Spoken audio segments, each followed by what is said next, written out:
Welcome back to NFT Art Talk live in the morning, talking about news, hot topic, and NFT industry updates. We're here. If you haven't been here before, we are here building a community of acceptance and celebration, obsessed with learning.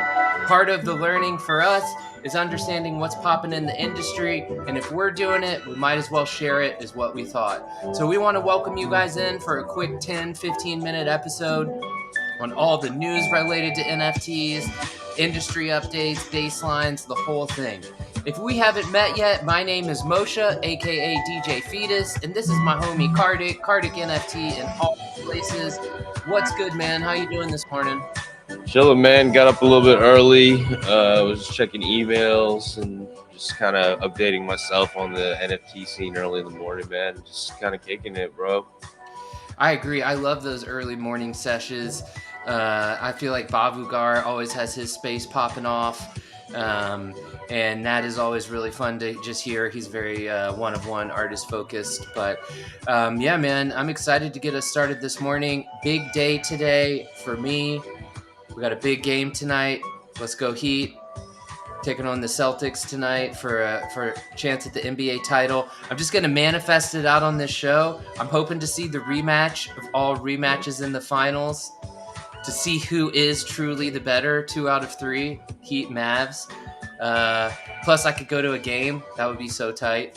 But yeah, I hope the Mavs whoop the Warriors, and I hope the Heat whoop the Spurs. Just throwing it out there. That's news. You heard it here first, dude. The Spurs, dog. The Spurs are not even in it, but it's all good.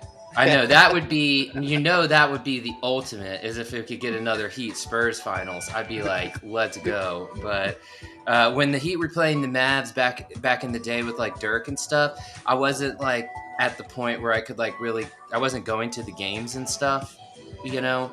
But obviously, as we've said on the show, like Kartik and I have some all-time memories of going to the finals together to watch the Heat and the Spurs play. Yeah, so much fun, dude. Moshe got to see a team win a championship. I know, and LeBron's last game.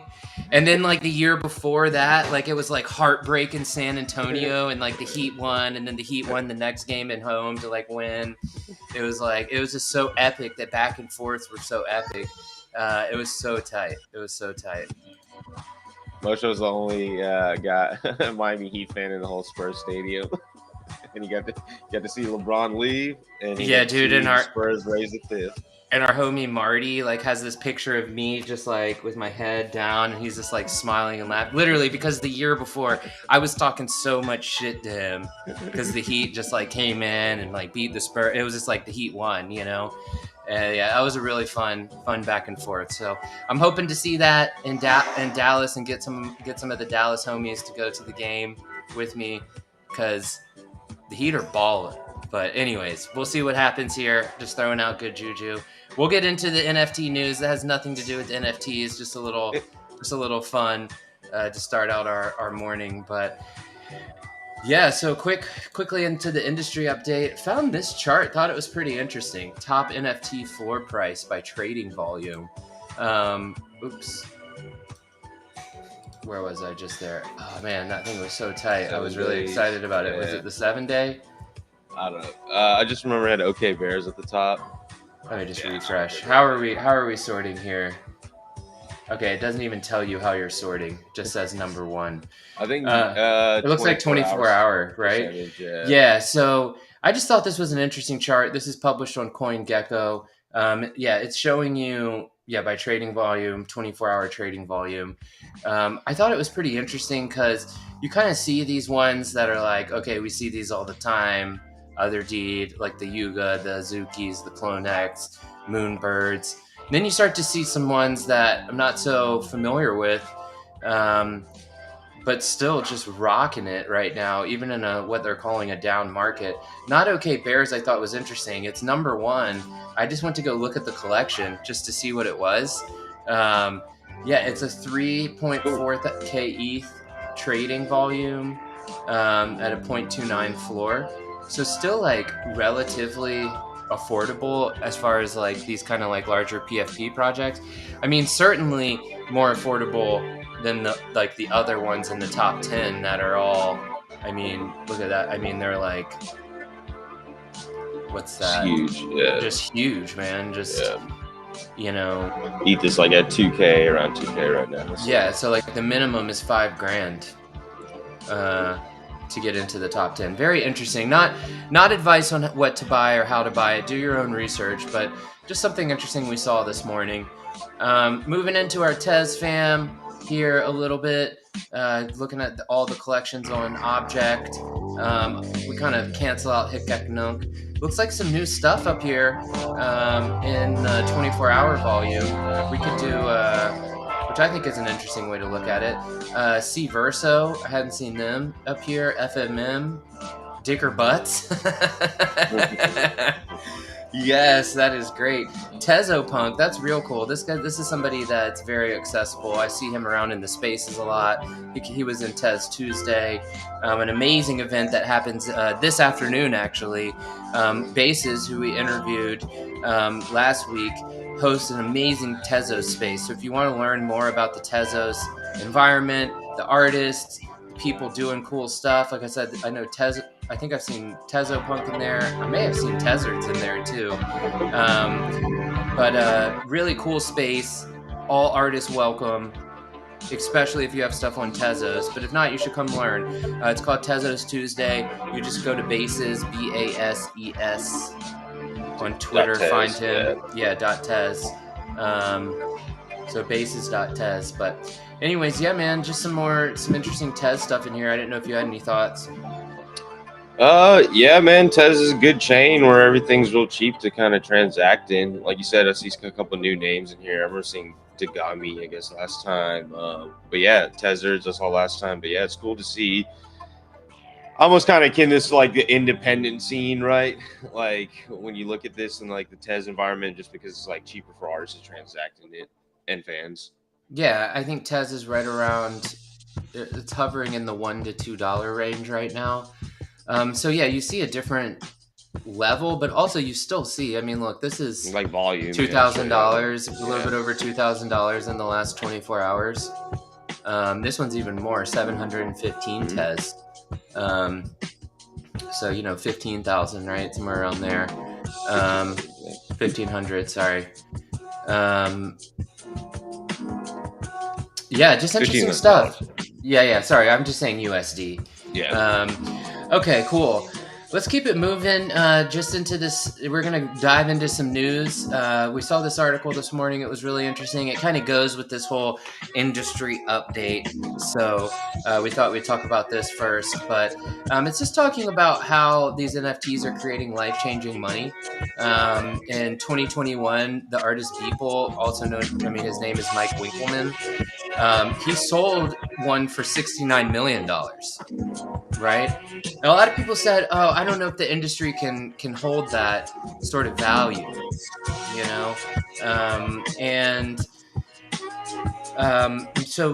but it was intriguing. A lot of stars got involved. Paris Hilton, Lindsay Lohan, Eminem, Grimes are just the ones that this one mentions. Obviously, we've covered like so many more than that. Justin Bieber, a lot of professional athletes, Snoop Dogg. But this just kind of goes through some of the highest sells of 2022. You got Beeple still up there at 6.6 million. I thought this NFT was really interesting. It's called Oceanfront. It sold for $6 million. It depicts a treetop trailer and shipping container stationed on a platform. Kind of reminds me of like Ready Player One. But Definitely. The beneficiary was the Open Earth Foundation. It was auctioned at charity, which I think is really, really cool. Right click and save as Guy.